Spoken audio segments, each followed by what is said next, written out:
உங்களை எத்தனை பேருக்கு ஆஃப்டர் மேரேஜ் உங்களோட கேரக்டர் சேஞ்ச் ஆன மாதிரி ஃபீல் பண்ணிருக்கீங்க?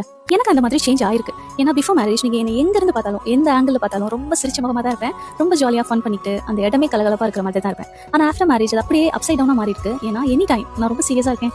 இது எந்த பாயிண்ட்ல எனக்கு புரிஞ்சதுன்னா, வீட்டில் சும்மா ஒரு நாள் மிரர் கிராஸ் பண்ணி நடந்து போறப்போ ஒரு ரிவர்ஸ் எடுத்து ஃபேஸை பார்க்குறேன், அவ்வளோ உக்கிரமா ஆக்ரோஷமா இருக்கு. என் முகம் இப்படி இருந்ததே இல்லை. இந்த பாயிண்ட்ல நான் ரொம்ப சேடா ஃபீல் பண்ணேன். என் ஹஸ்பண்ட் கூட அதை பத்தி பேசினேன். நான் இந்த மாதிரி கிடையாது, நான் ரொம்ப ஸ்வீட்டான பொண்ணு அப்படின்னு. இந்த மாதிரி அவர்கிட்ட என்னை பத்தி எக்ஸ்பிளைன் பண்றப்போவே நான் ரொம்ப பிரேக் ஆகி அழ ஆரம்பிச்சேன். ஏன்னா நான் இப்படி கிடையாது, நான் ரொம்ப நல்ல பொண்ணுன்னு சொல்ற பாயிண்ட் இருக்கு பாருங்க, ரொம்ப மோசமா இருந்தது.